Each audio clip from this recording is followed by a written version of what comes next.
Welcome to Norfolk Perspective City Slice. I'm Bob Batcher, and I'm joined by Rob Cross and Kelly Harlan from the Virginia Arts Festival. And guess what? It's right around the corner. April 10th. Till when? Till May 30th. Rob, is that true? That's true. Because the Arts Festival has grown over the years. Absolutely. Okay, so where do we begin? Where do we begin for this year? At the beginning? Well, why don't we talk about opening weekend? Okay, opening weekend. We're going to blow out downtown Norfolk. We have a street party that I'll let Kelly talk a little bit about on Granby Street. We're going to close down Granby Street.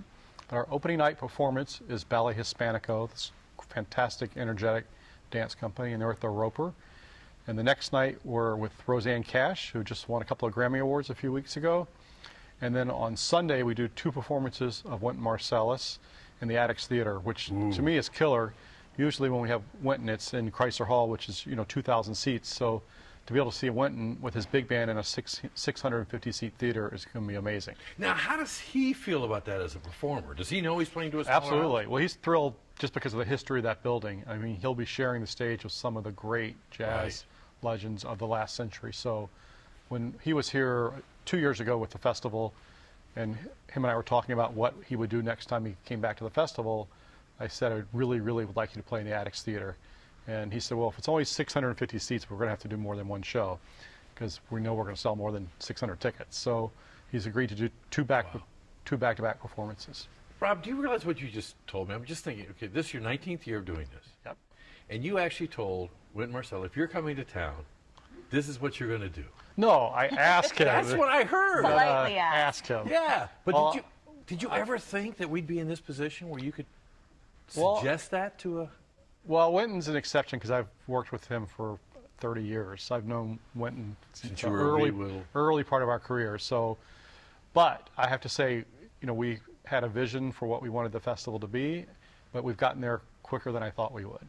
That's awesome. Now, let me, because in my research, one of my prepared questions I had for you. For that person who has been, I don't know, under a rock for 19 years and doesn't really understand what the Arts Festival thing is and thinks that it's a bunch of symphony and ballet and that highbrow classical stuff, what would you say to them? Which besides is what you part of just what we said? do. Well, my goal, if you have the brochure, which there it is, gorgeous. Beautiful. If you have any interest in the arts or entertainment, it will be impossible for you not to find something of interest. So it is everything from great orchestral work to great dance to world music to theater to jazz. And then an element we've been adding over the last couple of years is what we call Beyond the Concert Hall. We want to take the festival to the community. And Kelly, you want to talk about a couple of these because events? we have to talk about that cover. I mean, Yeah, that's people on top of balloons. yes. What are they on top of? These are actually glowing spheres that they will crawl in and out of on these 14-foot poles. This is Australia's strange fruit. They'll be outside. Just the name itself kind of gives you. Yes, exactly. They are from Australia, and they'll be outside on the green space right outside of our building on 440 Bank Street.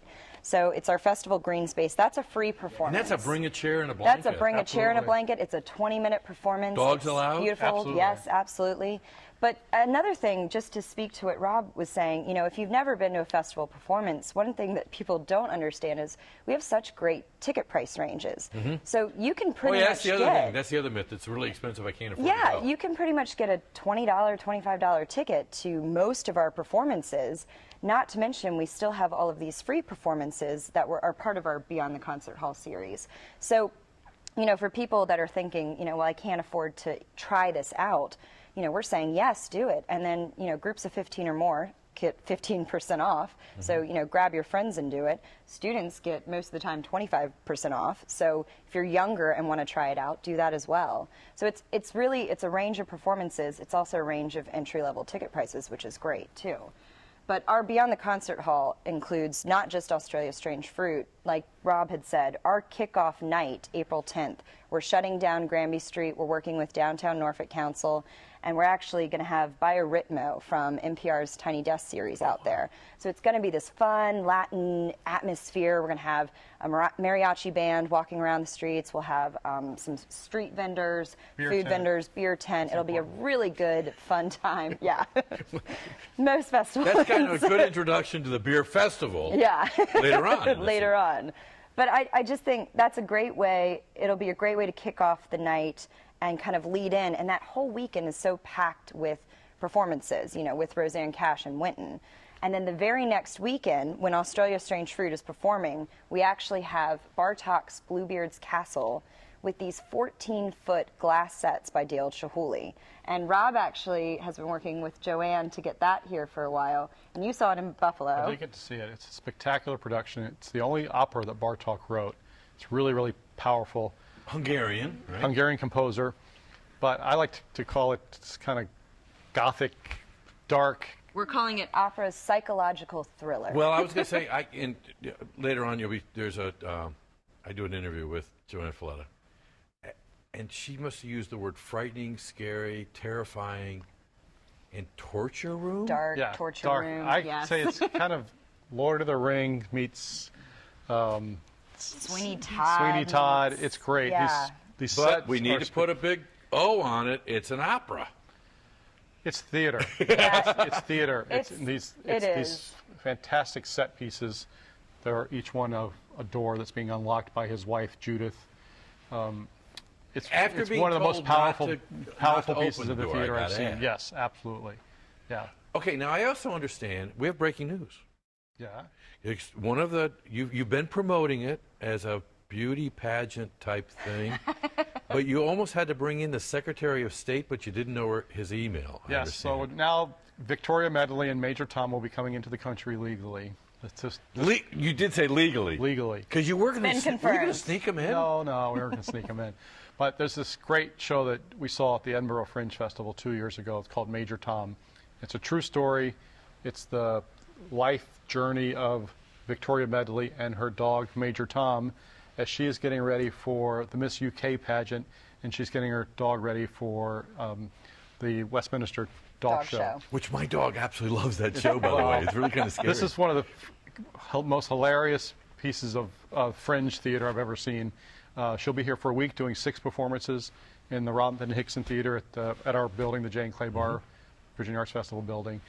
And it's spectacular. So that weekend, as Kelly mentioned, you can come see Bluebeard's Castle, go see Australian Strange Fruit out on the green space in front of the Chrysler Hall in our building, and see Major Tom. all in one weekend? All Well, in and one even weekend. before Bartok's Bluebeard's Castle on the plaza, we're going to also have the Chrysler Museum glass hot shop, mobile hot shop on the plaza doing glass demonstrations. And we will have a DJ on the plaza spinning some Bartok classical beats. So it'll be a really fun Does atmosphere. Bartok know this? No, not yet. You'll find out when we get Yeah. sued for royalties and Oh, the wow. Bartok estate. Okay, and of course, we're going to do another show about the big event, too. The tattoo. The The annual, tattoo. yeah. Because while you're doing all this, you're going to have 650, 800. No, 900. 900. 900 in the What? cast this year. 900. Biggest cast. Does Scott know this? Absolutely. I think Scott will come back and talk Will- about the will it all tattoo, fit which in is the- the next week. And they'll all fit in scope and They'll fit the somewhere, rehearsal? yeah, And they'll sure. be all over town. Yes. Absolutely. Because they're hungry guys. Yeah. They eat a lot, and they drink a lot. It's a theme here. There we go. And there'll be lots of activity on Granby Street. I think there's some surprises. Are we talking about that yet? Or is Nah, that- better not. Okay. Let's hold let off. Scott do that. Although he's yeah. the boss, he can talk about anything he wants. But let's talk about that.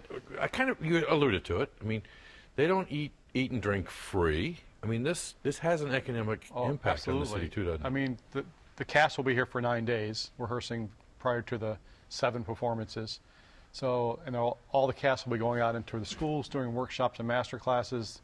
They're going to fill up all the downtown hotel rooms and then spill out into the outlying hotels and jam our restaurants and fill up our shopping centers. So it's great for the city and the region. With these performers coming from all around the world, what do you hear from them once they get here? Are they shocked? The mall. They love the mall. Huh? They're blown away because obviously in April and May the weather is beautiful here. Yeah.